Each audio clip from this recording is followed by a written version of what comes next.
Bonjour à tous et bienvenue sur ma chaîne. Aujourd'hui, nous allons plonger dans le transport aérien. Structure, si c'est votre première fois ici, n'oubliez pas de vous abonner et de cliquer sur la cloche pour ne rien manquer de nos prochaines vidéos. Et si vous êtes déjà abonné, merci de votre fidélité. Sans plus attendre, passons directement au sujet du jour. Transport aérien, structure. Introduction à la classe.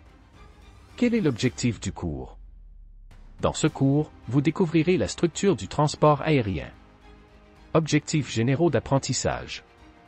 À la fin de ce cours, vous serez capable de rappelez-vous les changements dans le transport aérien. Identifier les phases de mise en œuvre de la politique de flexibilité de l'aviation commerciale. Expliquer les caractéristiques du marché de l'aviation. Situation problématique. Chers étudiants, avez-vous déjà pensé à toute la structure nécessaire pour opérer des vols nationaux et internationaux? Comment garantir la sécurité et le confort de tous les utilisateurs de ce service? Je pense que vous n'avez jamais réfléchi en profondeur sur de tels attributs de l'aviation civile. Après tout, généralement lorsque nous prenons un vol, nous nous préoccupons d'autres aspects, comme l'embarquement à l'heure, le temps d'attente pour la récupération des bagages, etc. Cependant, notre expérience en tant que consommateur de services aériens est fortement influencée par les infrastructures disponibles dans les aéroports et par les réglementations gouvernementales dans ce secteur. Ainsi, bien au-delà des aéronefs et des équipements de contrôle du trafic, la fourniture de services aériens dépend de l'exploitation de plusieurs membres du système de transport aérien. Dans cette section, je vous invite à vous immerger dans la réalité derrière les services offerts par les compagnies aériennes et à découvrir l'environnement d'organisation et de gestion du transport aérien. Vous en apprendrez davantage sur la fourniture de services aériens et leur goulot d'étranglement, la réglementation gouvernementale du secteur et l'infrastructure nécessaire au soutien des opérations. En fin de lecture, vous connaîtrez les principales caractéristiques de la structure du transport aérien.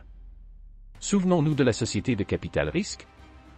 L'entreprise a acquis le droit de gérer un aéroport après avoir obtenu une concession gouvernementale.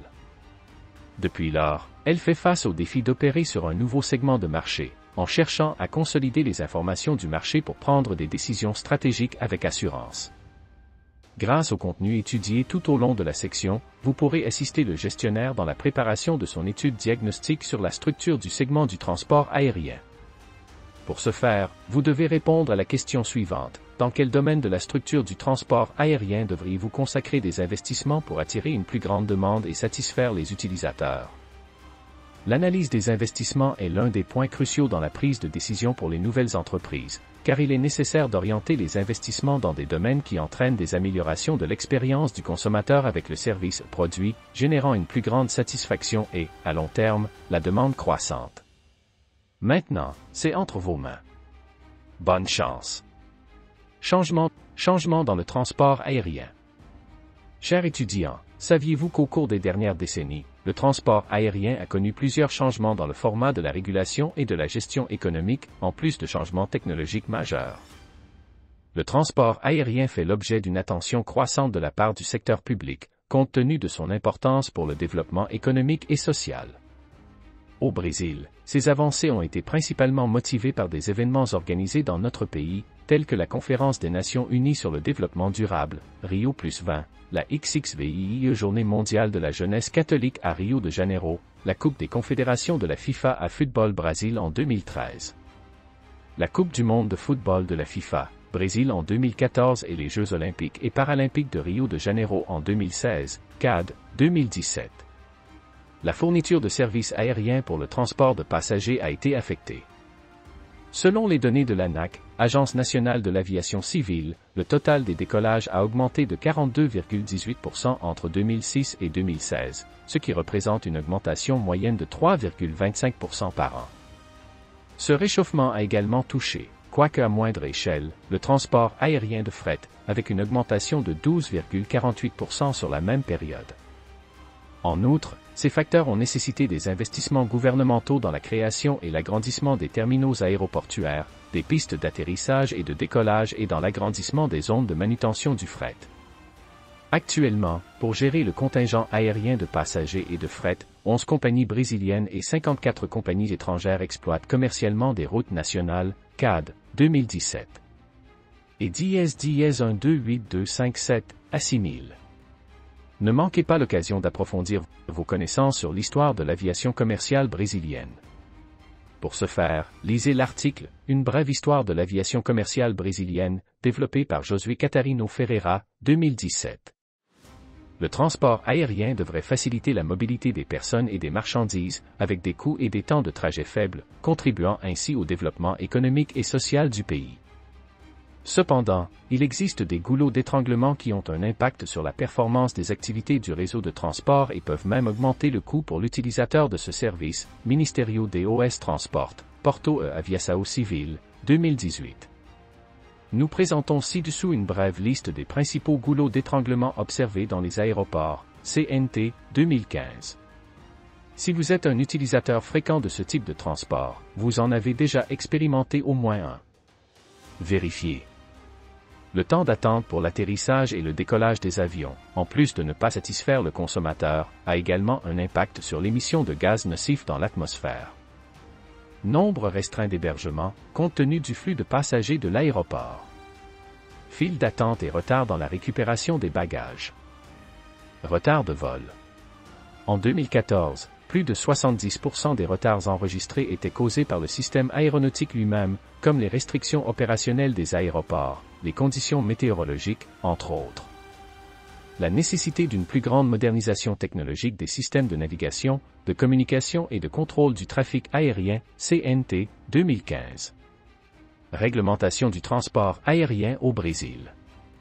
Une compréhension plus approfondie du transport aérien brésilien nécessite une analyse de la trajectoire réglementaire du secteur. Êtes-vous prêt à en savoir plus sur la réglementation du transport aérien dans notre pays?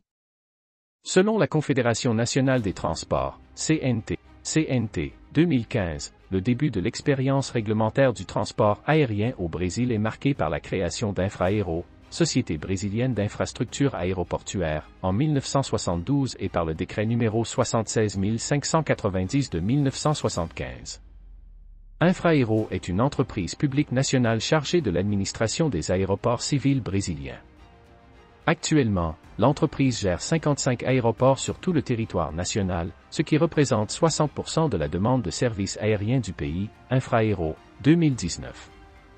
Il est important de souligner que les revenus d'Infraero proviennent des redevances facturées aux compagnies aériennes et aux entreprises qui louent des espaces au sein de leurs aéroports. Ce modèle de gestion est appelé administration indirecte, EDRA, 2015.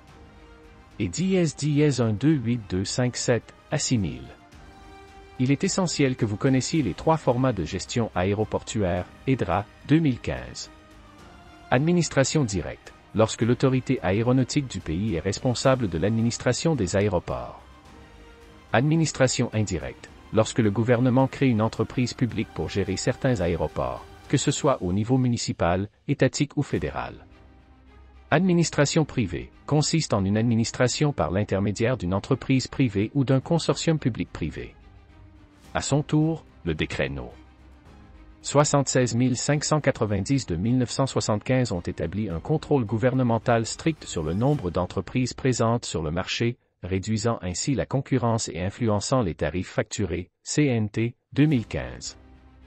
Cependant, à partir des années 1990, afin de suivre le développement socio-économique de la population, le processus de création du secteur du transport aérien a commencé. La politique de flexibilité de l'aviation commerciale a été mise en œuvre en 3 phases et a abouti à une déréglementation des prix, EDRA, 2015, CNT, 2015.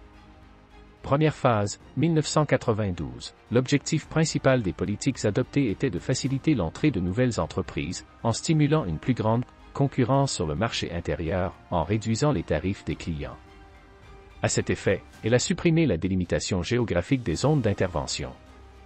Deuxième phase, 1997, marquée par l'autorisation pour les compagnies aériennes de vendre des tarifs avec des réductions allant jusqu'à 65% en dessous de la valeur de référence. Cette initiative a accru la demande de voyages en avion, amenant certains consommateurs à remplacer les voyages en bus par des voyages en avion. Troisième phase, 2001, le marché a été réouvert pour attirer la concurrence, avec la suppression des mécanismes de régulation, afin d'augmenter le nombre de routes et de destinations et de réduire les tarifs. Et dièse 128173 réfléchissez. Avez-vous déjà utilisé le transport aérien? À partir de votre expérience avec ce service, comment évaluez-vous le niveau de compétitivité entre les compagnies aériennes? Seriez-vous favorable à une plus grande ouverture de ce marché ou pensez-vous qu'il est important de maintenir une réglementation gouvernementale plus stricte dans le secteur? Comme nous l'avons vu, le marché aérien brésilien est actuellement moins contrôlé par les réglementations gouvernementales, mais reste géré et réglementé par des organismes institutionnels. Et voilà, c'est tout pour aujourd'hui. J'espère que cette vidéo sur le transport aérien, structure, vous a plu et que vous avez appris quelque chose de nouveau. N'hésitez pas à laisser un commentaire ci-dessous pour partager vos pensées et poser vos questions, j'adore lire vos retours.